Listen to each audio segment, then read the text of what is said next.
Pemasaran, kegiatan manusia yang diarahkan pada usaha untuk memuaskan keinginan dan kebutuhan melalui proses pertukaran atau kultur, mencakup pelaksanaan daripada kegiatan usaha dan niaga yang diarahkan kepada yang bersangkutan dengan mengalirkan barang dan jasa dari pihak produsen sampai kepada konsumen atau si pemakai.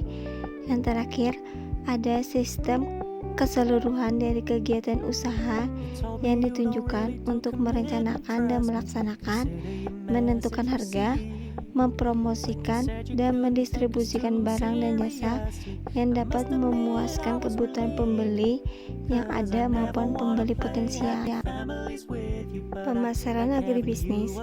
Pemasaran agribisnis adalah sejumlah kegiatan bisnis yang ditunjukkan untuk memberi kepuasan dari barang komoditi atau jasa perdagangan komoditi tersebut kepada konsumen.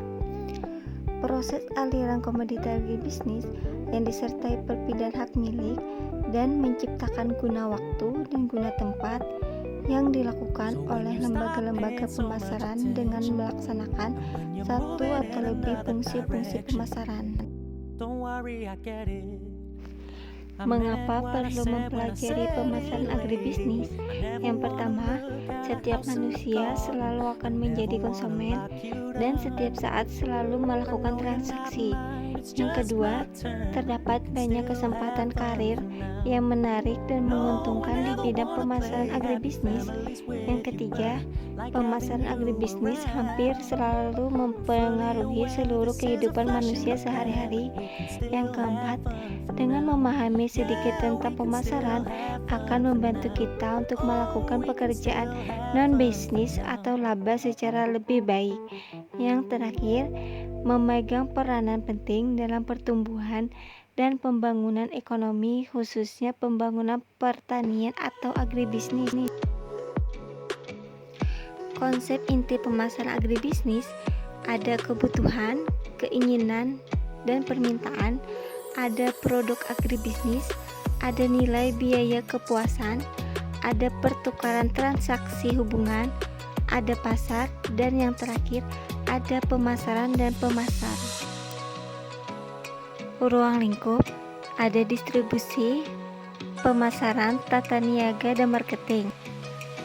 3 proses kegiatan ekonomi. Yang pertama, proses produksi, yaitu menciptakan barang dan jasa. Yang kedua, proses distribusi, yaitu menyampaikan barang dan jasa. Yang ketiga, proses konsumsi, yaitu pemuasan keinginan. Sistem pemasaran.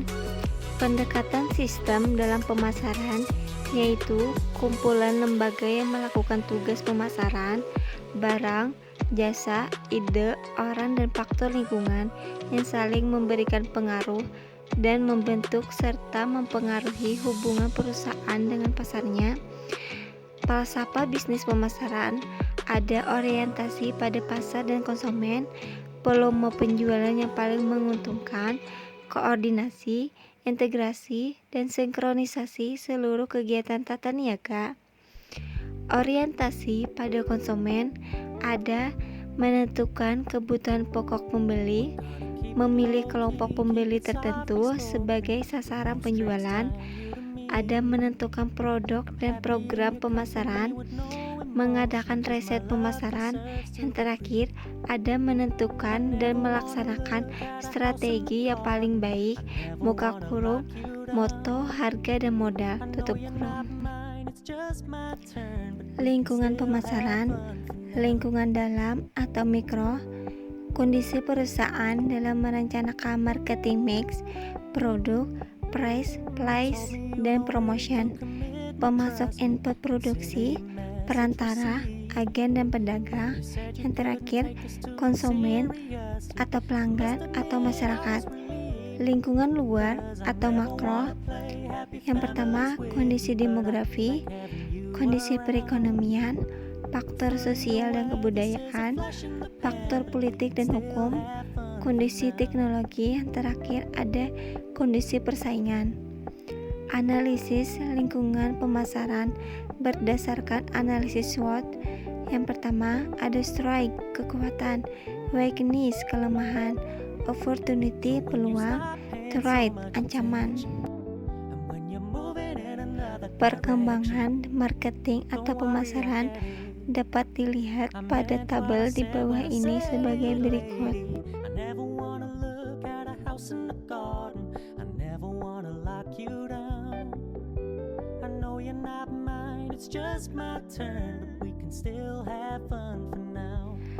Peranan umum pemasaran atau tata niaga adalah mengatasi berbagai perbedaan prinsip antara produsen dan konsumen, yaitu yang pertama ada keterpisahan ruang, yang kedua ada keterpisahan pemilikan, yang ketiga ada keterpisahan waktu, yang keempat ada perbedaan jumlah, yang kelima ada perbedaan nilai, yang terakhir 6 ada perbedaan keragaman.